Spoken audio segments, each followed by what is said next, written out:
अनिर्णीत और नियोग में निर्णय। जिस वाक्य में निर्णय हो रहा हो वो नियोग है, और जिस वाक्य का निर्णय नहीं हो रहा हो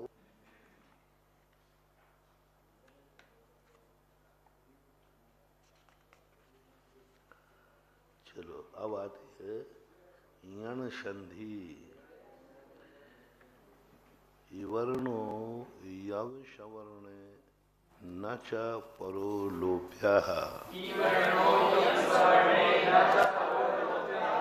ये वर्ण जो है या को प्राप्त हो जाता है असर्वण, सर्वणो नहीं असर्वणो परे होने पर न च परो लोभ्या असवर्ण आएगा।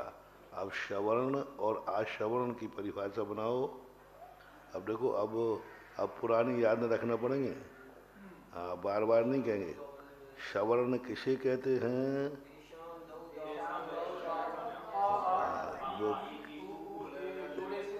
कहाँ तक हो गए? 10। जो 10 समान हैं वही सवर्ण। तो समान में और सवर्ण में क्या अंतर है? वहाँ समानता दिखाई है।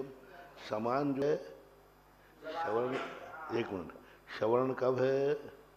जब आ के सामने आ है, ई के सामने ई है, और आ के सामने ई आ गया तो असवर्ण हो गया। ऐसा व्यंजनों को मत लाओ यहाँ भी, व्यंजनों से कोई लेना देना नहीं। तुम ये मत सोचना कि ये 10 सवर्ण हैं तो पूरी 37 नहीं, सुरों में ही करना है।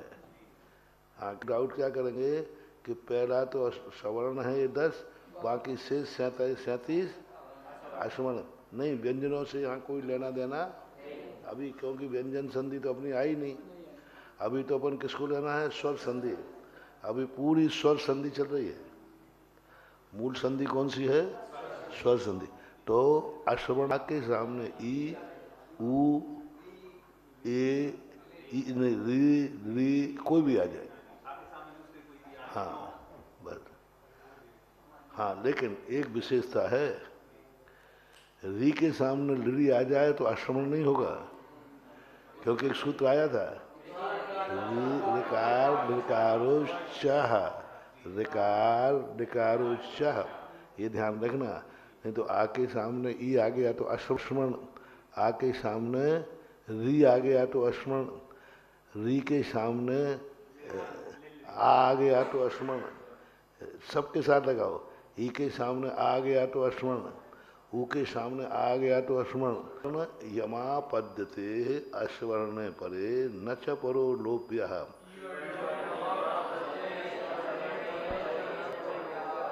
मूल शब्द देखो कौन सा था? धा पहले हो गया, ई बाद में। उच्चारण में क्या आएगा? दधी। ई बाद में आ रहा है ना उच्चारण में, धा नहीं आ रहा, दधी। बड़ी पढ़ेंगे तो स्पष्ट है, लेकिन छोटी ये भी धा के बाद ही है। तो कौन सा आ गया? ई के परे क्या आ गया? अश्वर्ण हो गया। देखो मूल में कहा था ये वर्णो यम अश्वर्ण न च परो लोप्या, और उसमें अभी तक क्या हो रहा था? जब सामने जो स्वर आ रहा था तो वो क्या कर रहा था? दूसरे को अवर्ण ओ, अवर्ण ओ, तो अवर्ण किसको प्राप्त हो गया था? ओ को, और स्वयं लोप हो गया था।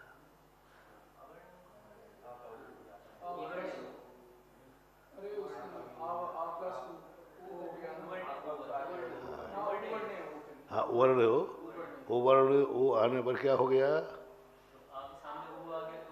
वर्ण ओ का अर्थ हो गया, आ का क्या हो गया? ओ, और ऊ क्या गया? लोप हो गया।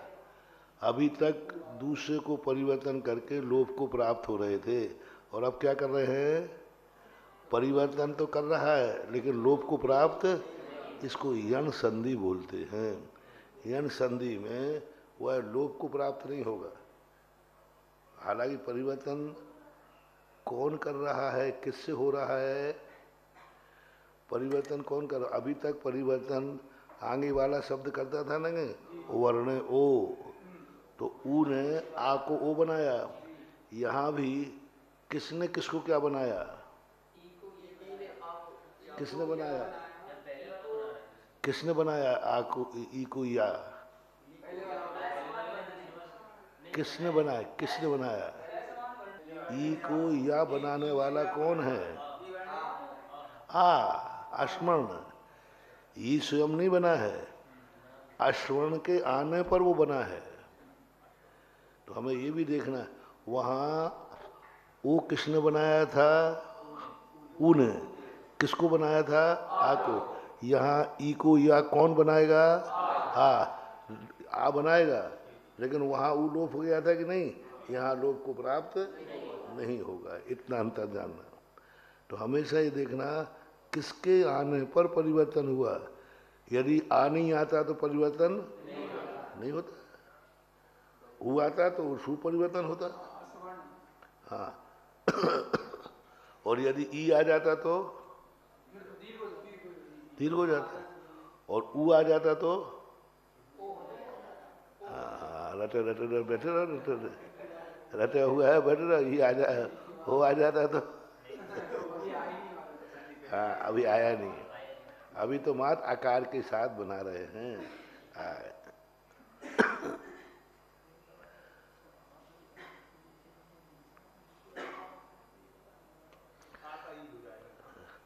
नहीं कुछ भी आ जाए, वो तो जैसे आ का ई हो जाएगा या हो जाएगा, नहीं ई का या हो जाएगा। ये वर्णो यम अश्वर्ण परे न च परोलोप्या, पर का लोप नहीं होना है।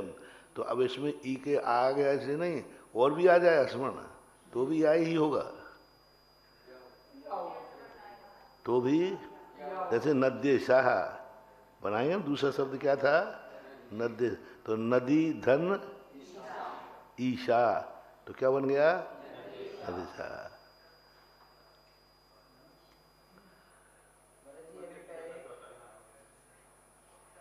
क्योंकि न चपरो लोप्या, पर का लोप नहीं हुआ।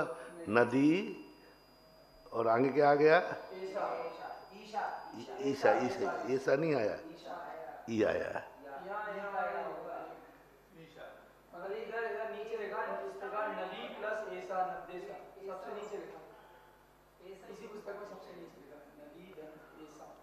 ऊपर लिखा है कहीं?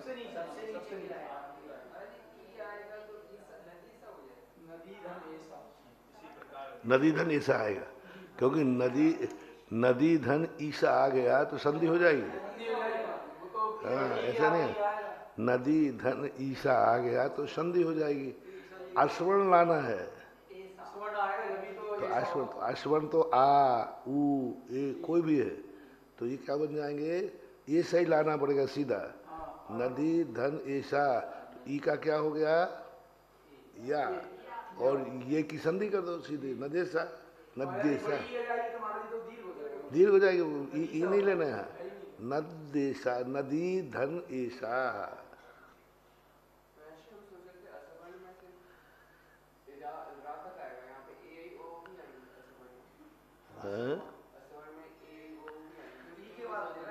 कोई भी या आएगा संधि। जैसे मान लो नदी धन ऊ आ गया, ठीक है, ऊषा। नदी धन ऊषा आ गया, अब संधि करो, यानी संधि लगाओ। हाँ नद्यूषा, ई का या बना दो, और ऊ का लोप करना नहीं है, सीधी संधि कर दो। चाहे आवे, चाहे ऊ आवे, चाहे री आवे, चाहे ली आवे, चाहे ए आवे, चाहे ओ आवे, चाहे औ आवे, ई के परे कोई भी स्वर आता है, ई को छोड़कर, ई के परे, फिर से रिपीट करो, ई के परे कोई भी स्वर आता है तो वो क्या कहलाएगा? ई का या होगा और संधि होगी सीधी, लोप नहीं होगा। ये ध्यान रखना। अकेले आज से ही मतलब नहीं है। देखो इन्होंने नद्देशा कर दिया, तो नदी धन ऐसा, यानी नदी के आगे क्या आ गया था? ए। आई आ जाए तो नद्देशा, वो आ जाएगा तो नदोषा, यानी मान लो नदी धन ओषा, तो संधि करो नद्योषा, नद्यो, औ आ गया तो नद्योषा, ऊ आ गया तो नद्युषा, ऐसे बनाना चाहिए।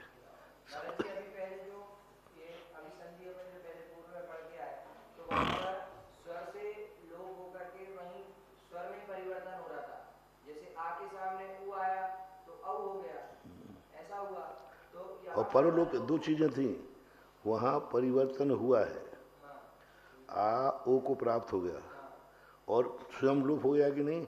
यहाँ परिवर्तन तो किया, ई को या कर दिया, लेकिन लोप नहीं हुआ। तो यहाँ पर व्यंजन क्यों आ रहा है? परिवर्तन नहीं, या तो व्यंजन है तो आए व्यंजन कुछ भी बन जाते हैं, उससे क्या फर्क पड़ता है?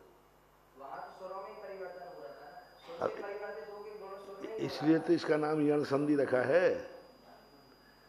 यदि स्वर यण संबंधी या का अर्थ है व्यंजन के रूप में, या के रूप में बने, यण संधि इसका नाम हो गया कि या बनेगा, व्यंजन बना। वहां अभी तक व्यंजन नहीं बना रहे थे, अभी तक क्या बना रहे थे? स्वर का स्वर ही बन रहा था, लेकिन यहाँ परिवर्तन नहीं, ये संधि बन गई, वर्ण ए वर्ण ओ ये सब आ रहे थे, अब यहाँ परिवर्तन हो गया, ये आ गया।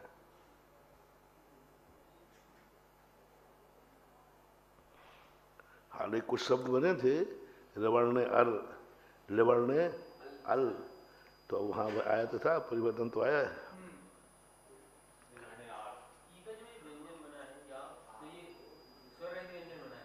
स्वर को व्यंजन बना दिया।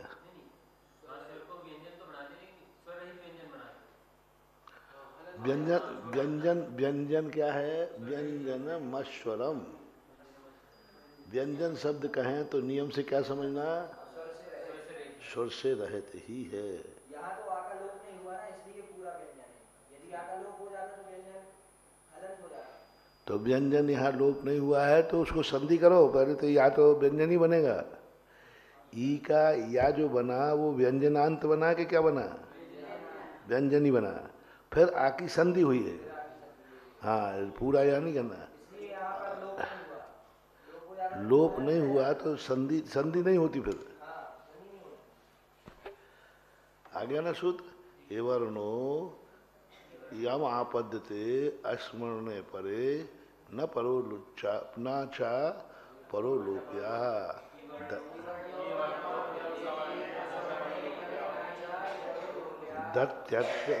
दधि धन अत दध्यत्र नदी धन ईशा देशा।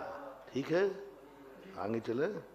मधु अत्र बधु आसनम, अब इनकी संधि करना है। अभी तो ई के साथ, रिपीट करो, ई के साथ कोई भी स्वर आ गया, ई को छोड़कर, अश्वर्ण आने पर संधि की।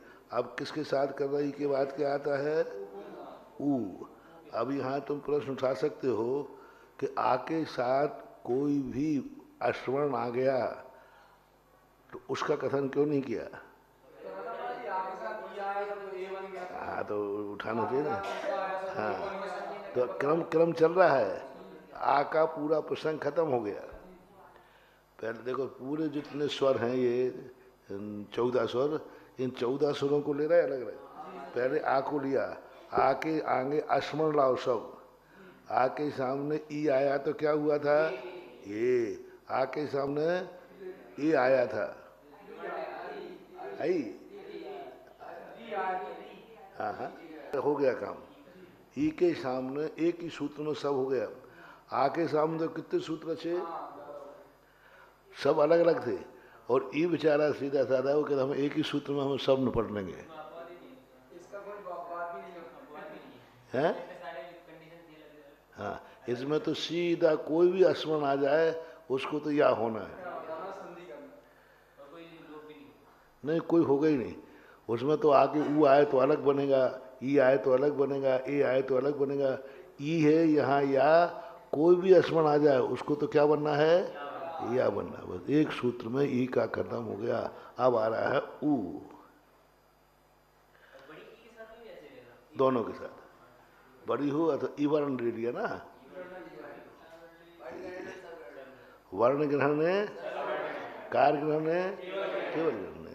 अब आता है वमु वर्णा। अब क्या है, वर्णो वा मा पद्यते आश्वरणे परे न च परो लोप्या।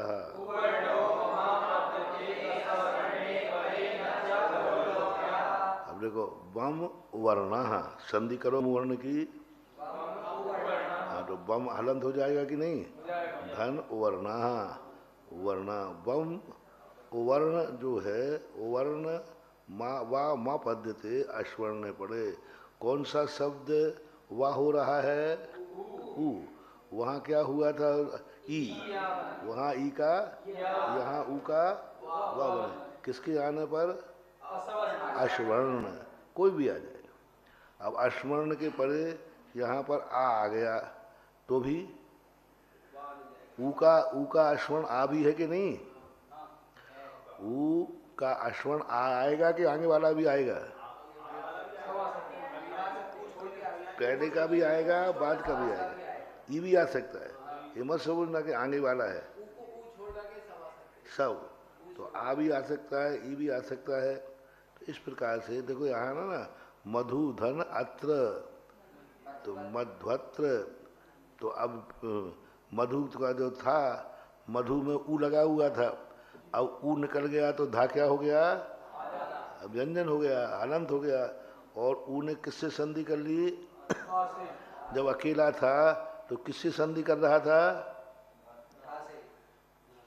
धा से, ऊ। और जब आने वाला मिल गया तो ये संसार स्वार्थी है, नया कोई मिला नहीं, पुराने को छोड़ा नहीं।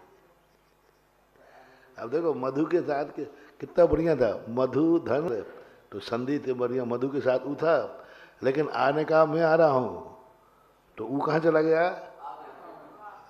अब मधु को अकेला छोड़ दिया। कोई ना नथी रे, किसी का कोई नहीं है।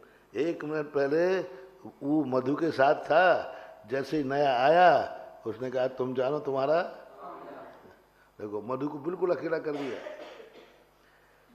हाँ, सुत दारा हो ना सब हैं भीरी।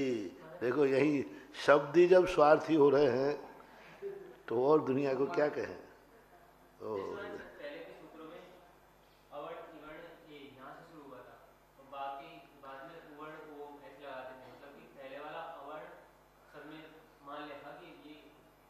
पहले वाला अक्षर हाँ,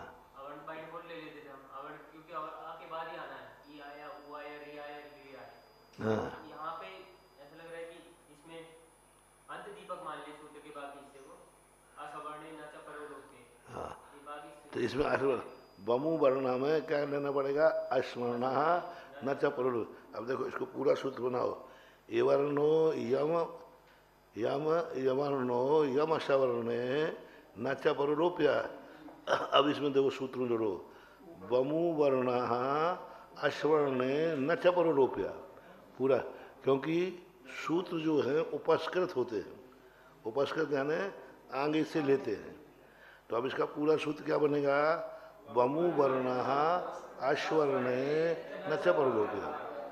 वा ऊ जो है किसको प्राप्त हुआ, वा को प्राप्त हो जाएगा कब, अश्वर्ण के परे आने पर।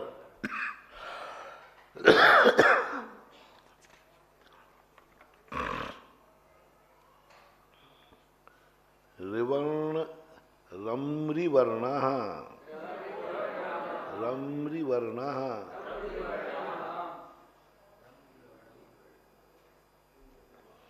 ई हो गया, ई हो गया, ऊ हो गया। अब ऊ के बाद क्या आता है? री। तो रिवर्णो रमापद्यते अश्वर्णे परे न च परो लोप्यः। विवर्ण रा को प्राप्त हो जाता है अश्वर्ण आने पर। अश्वर्ण आने पर वहाँ क्या हुआ था? आ के परे री आ जाने पर क्या हो गया था? अर। अर को प्राप्त हो गया था। अब यहाँ क्या हो गया? री आगे आने पर रिवर्ण, रिवर्ण आगे आने पर रम। अब अश्वर्ण परे, अश्वर्ण आगे आना चाहिए और पीछे क्या आना चाहिए? जैसे पितरी री। जिस शब्द पहले आएगा, यानी जिस अक्षर को हम सिद्ध कर रहे हैं वो अक्षर पहले पहले क्यों आ रहा था बार बार? आ की सिद्धि थी, आ में परिवर्तन करना था, आ की सिद्धि थी, पहले आ रहा। अब यहाँ किसको सिद्ध करना है? री को। तो री पहले आएगा और अश्वर्ण बाद में आए। तो पितरी शब्द था, तो पा संधि विश्लेषण करो। पा धन ई धन ता धन री, ऐसा हुआ। तो अंत में क्या आ गया? री। री। और आगे क्या आ गया? अश्वर्ण, अर्थ आ गया। तो क्या होना चाहिए? क्या होना चाहिए? पितरथ होना चाहिए। पढ़ के दिखाओ। अरे सीधी सी बात है, देखो।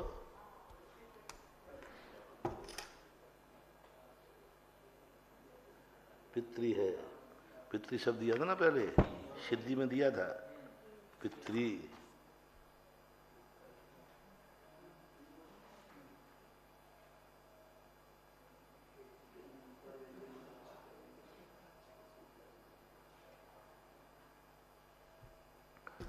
अब देखो ये आ गया और ये यहाँ आ गया, अर्थ आ गया यहाँ, अर्थ।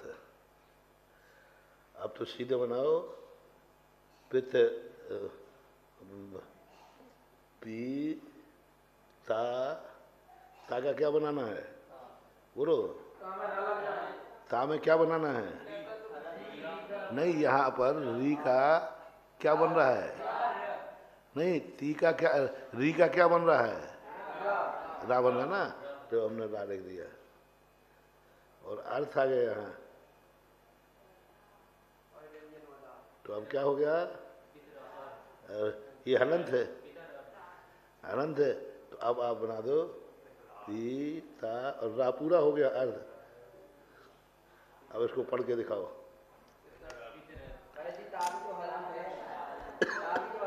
देखो मैंने तो सीधी साधे है, मैं तो जो पढ़ा है वो बता दिया। अब इसमें सुधार तुम लोग करो, कैसे करें या हम नहीं जानते। अपन तो देखो पी था और री था, वो क्या बन गया? रा बनाया मैंने, रा के नहीं। और अब आके अभी तक यही करते आए कि ई का क्या बना था? या। और आगे का आया था, क्या आया था? आ। तो मिला दिया था कि नहीं? तो अपन ने मिला दिया। लो, तो आ को इसमें मिला दिया, रा पूरा हो गया। अच्छा जो मैं तो है कौन सा? चलो ये हलांत कर दिया और ले लो, पढ़ लो।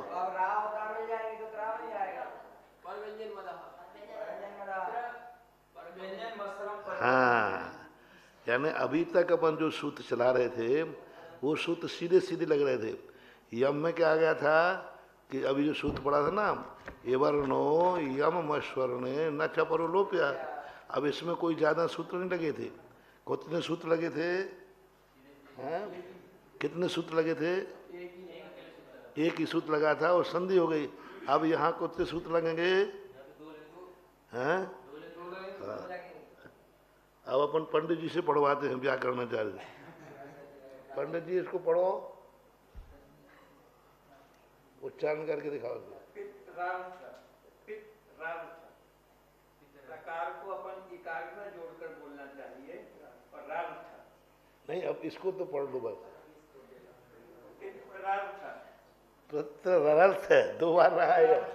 तो अब क्या करेंगे इसमें, जो है अपने यहाँ क्या आया था, रेफाक्रांत से एक सूत्र आया था ना, रेफ, हाँ, तो अब उसका क्या बना दिया अपन ने, ता में, और वो आया था ना, आगे यदि व्यंजन आवे तो रेफ ऊपर चली जाए और पीछे व्यंजन आवे तो नीचे आ जाए। तो यहाँ पितरथ में व्यंजन कहाँ आया है, देखो आगे तो अर्थ है ना, आगे अर्थ है तो इस पे तो जाएगा नहीं, और पीछे क्या है, ता है, तो व्यंजन अर्थ।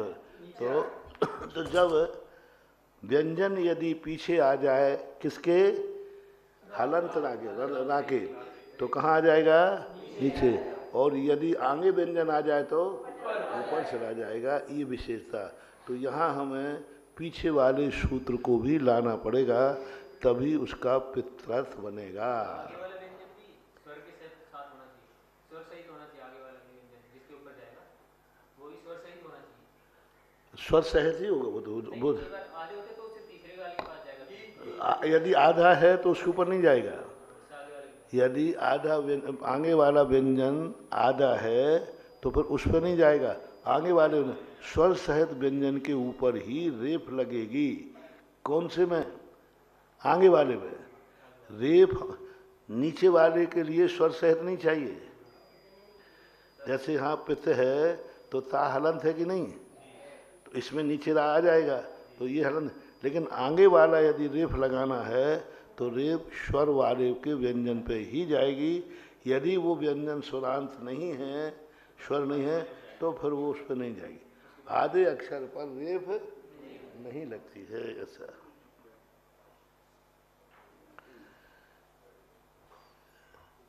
रम्रिवर्ण रिवर्णो रमापद्यते अश्वर्णे परे न च परो लोप्याः पित्रार्थः मात्रार्थः। लृ अनुबंधः लृ आकृति इति स्थितेः। अब सूत्र कौन सा, लम्रिवर्णः लिवर्णो लम ली। अब क्रम से चल रहे हैं, देखो ये शब्द एक एक सूत्र में निपट रहे कि नहीं, ये सब यण संधि में ही आ रहे हैं। यण संधि एक एक सूत्र में, ई के परे अश्वर्ण आने पर एक सूत्र, ऊ के परे अश्वर्ण आने पर एक सूत्र, और री के परे अश्वर्ण आने पर एक सूत्र, और ली के परे हैं लिवर्णो लम आपद्यते। लिवर्ण शब्द के आगे अश्वर्ण आ जाए। अश्वर्ण संज्ञा किसी की थी अपन ने, अपने स्वर के जाति को छोड़ करके भिन्न जाति का कोई भी स्वर आ जाए उसको अश्वर्ण संज्ञा है। जैसे आ के आगे आ गया तो शवर्ण, और आ के आगे ई ऊ ए कोई भी आ जाए। हाँ, तो इसी प्रकार यहाँ पर लृ जो है, ये मूल लृ का अश्वर्ण क्या है, सव। आ जाए, ई आ जाए, ऊ आ जाए, ए आ जाए, आई आ जाए, ओ आ जाए, औ आ जाए, ये 14 स्वर हैं। हम वहाँ को इन्होंने स्वर में नहीं लिया।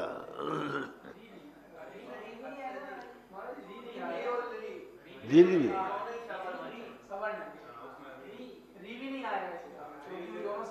री और ली तो सवर्ण हो गए। सूत्र आया था ना,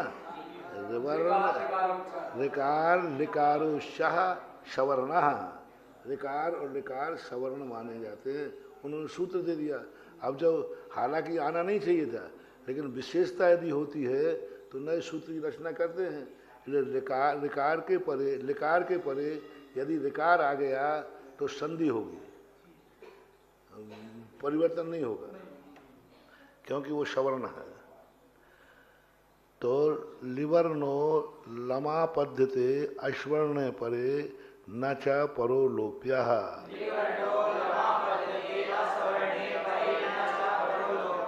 मूल शब्द क्या था, संधि किसमें की है, लृ अनुबंधः। मूल शब्द क्या है? लृ। अपना यहाँ सूत्र में सब मूल शब्द क्या है? लृ।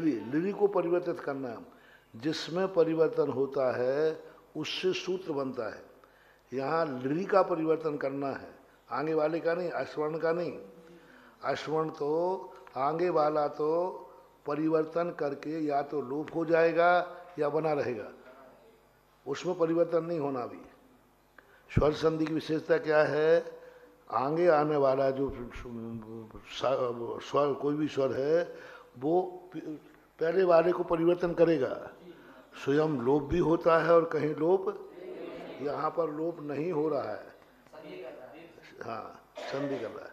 तो इसलिए यहाँ लिवर्ण शब्द है, तो लृ अनुबंधा, लृ अनुबंध शब्द था तो क्या बन गया? हाँ, तो लृ का क्या हो गया? और संधि हो गई अनुबंध से, ला बना, तो ला के साथ लनुबंधा, लाकृति ही। हाँ, बड़े आ के साथ ही बना दिया इन्होंने, लृ धन आकृति, लाकृति हो गया। ने अनम चे अनम इति स्थिते है, तो सूत्र है ये, हाँ ये आय, ये जो है अब कौन सा नंबर आ गया? आ हो गया, ई हो गया, उ हो गया, री हो गया, लृ हो गया। अब लृ के बाद कौन सा आएगा स्वर? ये, तो एक ही सिद्धि करते हैं। ये आय, एकारो आय भवति अश्वर्ण परे न च परो लोप्या।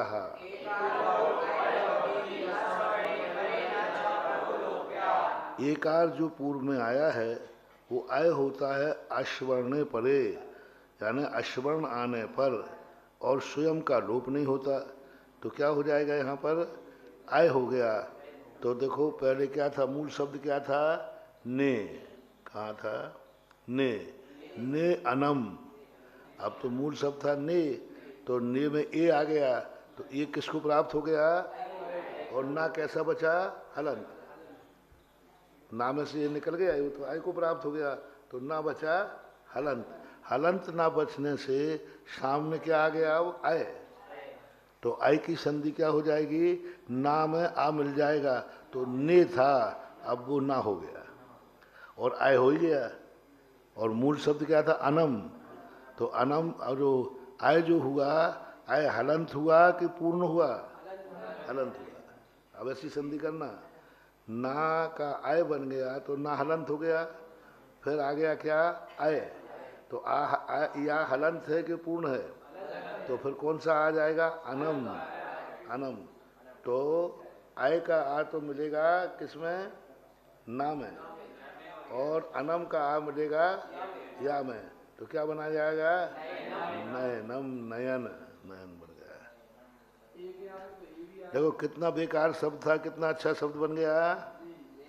ने अनम, समझ में नहीं आ रहा था है क्या, और अब बन गया नयन। नयन आंख हो गया। नहीं,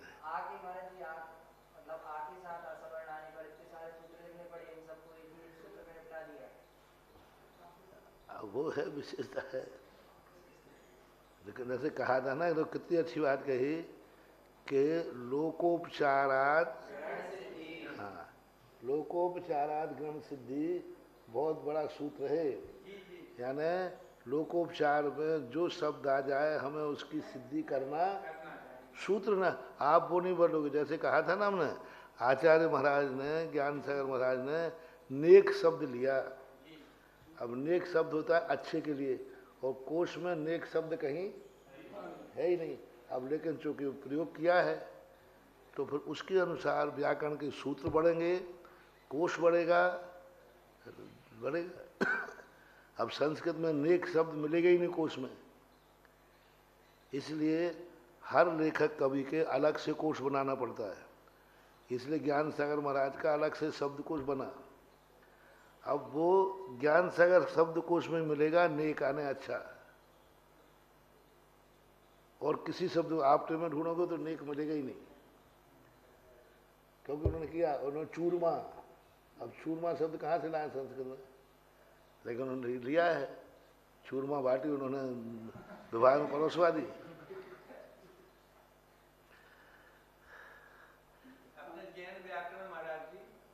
इष्टियों को नेष्ट कहा है। इष्टियां जितनी भी हैं वो हमारे लिए इष्ट नहीं है, प्राप्ति ही इष्ट है। प्राप्ति ने लोक में जो प्राप्त हो रहा है, निष्ठ का है ना, इष्टियों को नेष्ट कहा। इष्टियां इष्ट नहीं है मतलब। तो इष्टियां माने जो सूत्रों से सिद्ध हो रहे, जो सूत्र आ रहे हैं वो इष्टियां हैं, और जो लोक में प्रयोग होते हैं उनका नाम प्राप्तियां हैं। हम प्राप्तियों को मानते हैं, इष्टियों को कम मानते हैं।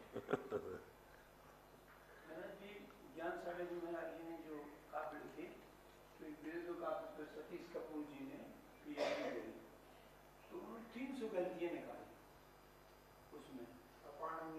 नहीं वो गलतियां नहीं है, सुनो तो करो। हाँ, तो योग उन्होंने नहीं समझ पाया। हमने आचार्य श्री से कहा कि ये इतनी गलतियां, तो क्या कहने उनको बिठा लो, बिठाल करके फिर उनको समझाओ क्या आचार्य ज्ञान सागर जी ने किस दृष्टि से इनका प्रयोग किया तो ठीक बैठेगा। अब उनका शोध प्रबंध रखा हुआ है। किनका है? सतीश कपूर हैं, हमारे यहाँ कॉलेज में टीचर माने होते, शिक्षक थे, और अब वो केंद्रीय विश्वविद्यालय में प्रोफेसर। वही कहा कि लोकोपचारात ग्रहण सिद्धि वाले महाराज जी प्रकाशित इसलिए करवाना जरूरी है, तब कोई दूसरा प्रकाशित करेगा तो गलती कर देगा। तो अपन ही चाहे जी देख ले, जयकुमार जी वगैरह देख ले, और देख करके एक बार उनको स्वयं बुला ले, उनकी भी भ्रांति दूर हो जाएगी। केंद्रीय संस्कृत की पाणनीय प्रयोग है, पाणनीय प्रयोग है, अब व्याकरण नहीं है। कई बार तो क्या हटाने वो हाँ कोई दिक्कत नहीं है, वो कह रहे ठीक है अपाणनीय शब्द का प्रयोग करो।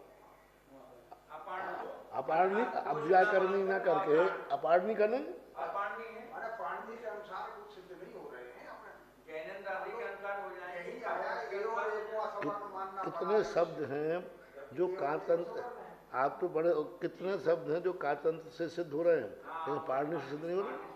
नहीं, खुद अपने व्याकरणों में भी जैनन्द से सिद्ध जो हो रहे हैं वो कातंत्र से नहीं हो रहे। जैनन अपना अपना, जब तुम लोग पहले निश्चित कर चुके शब्दों के शब्द पहले था, व्याकरण बाद में, तो शब्द बनते गए, व्याकरण बनती गई, तो व्याकरण में भी विस्तार होना चाहिए। बस इतने थे ना। और सवर्ण भी कितने कहे थे? यही कहे, उसमें ए आई ओ औ सवर्ण में कातंत्र में नहीं लिया, तो वो सवर्ण में नहीं आएंगे, अश्वर्ण में आएंगे। तो अश्वर्ण में आएंगे, पर ये आने क्या, ये आने पर एक के बाद अगर ए भी आ जाए तो भी वो अस्वर्ण ही कहलाएगा। एक हाँ अश्वर्ण है, क्या बात है, उसका भी आया। तभी तो हरे वगैरह रूप बताइए। ठीक है। नहीं, प्रश्न अच्छा है। ए के परे कौन सा लाना है? तो ये आए तो संधि हो जाएगी। एक आ रही आई कर नहीं, कैसे बनेगा? संधि होगी ना वो तो। यदि ए के परे ए आने पर पहले सूत्र करके आए ना, ए कारे आई कारे, हाँ वो तो सूत्र करके आए पहले। ए के परे यदि ए आ जाए तो ऐकार होता है, ओ के परे यदि ओ आ जाए तो औकार होता है। वो सूत्र अपन पहले क्या के आए, पहले का सूत्र ध्यान रखें। भले वो अश्वर्ण है, ठीक है, आपका कहना ठीक है कि अश्वर्ण है, लेकिन वो सिद्धि वो पहले करके आ गए कि एकार के परे यदि एकार आ जाता है या ऐकार आ जाता है तो वो ऐकार को प्राप्त होता है।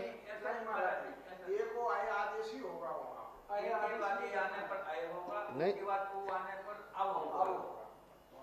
क्या है हरा ये चतुर्थी में ये प्रत्यय में ए है, हरे ए तो हरा ये रूप बनेगा, विष्णु ए तो नहीं, जैसे एकार के परे एकार आया, एक एकार पहले है ए और आगे भी ये आ गया तो आय होगा पहले वाले एक का आय हो जाएगा। तो सूत्र पहले देखे आए ना।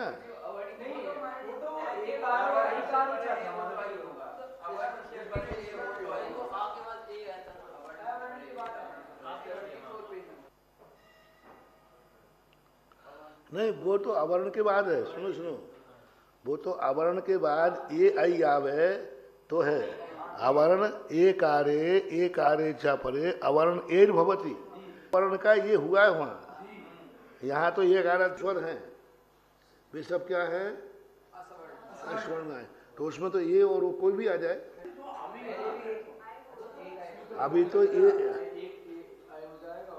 अभी तो क्या कह रहे हैं, ये कार के परे अश्वर्ण आने पर आय होता है। अभी इतना ही लो। अभी ये कार के परे यदि अश्वर्ण आने पर क्या हो जाएगा, आय हो जाएगा। इतना ही अभी लो। अब वो अश्वर्ण कोई भी हो तो आ गया नयनम चयनम। चयनम में क्या था, मूल सूत्र था चे धन अनम, तो चयनम हो गया। अब नई का यदि आई के परे अश्वर्ण आ जाए तो ये आय, एकार आय भवत्य सर्वणे परे न च परो लोप्या।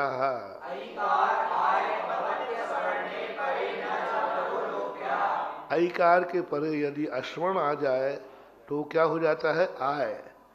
ये आय और आई आय ऐसा दीर्घ हो गया तो न च परो। तो क्या था यहाँ पर, नई धन अक तो नायक हो गया, चई धन अक शायक हो गया। अन्न भी आप ले लो अक्षर, और भी सवर्ण लेना है जो आ जाए, संधि करते जाना बस। तो बोले हाँ आए, बोले अश्वर्ण का अर्थ है पूरे, ए आई ओ औ सब आ जाएगा। वो सूत्र तो जो स्वर में थे वो तो आकार से थे। अपन को कोई भी ध्यान रखना है, यहाँ किस शब्द की सिद्धि कर रहे हैं, वहाँ आकार की सारी परिवर्तन हो रहे हैं। और यहाँ एकार, तो एकार को मुख्य करना है, फिर सबको अश्वर्ण मानना है। इतने लोग बस ठीक है।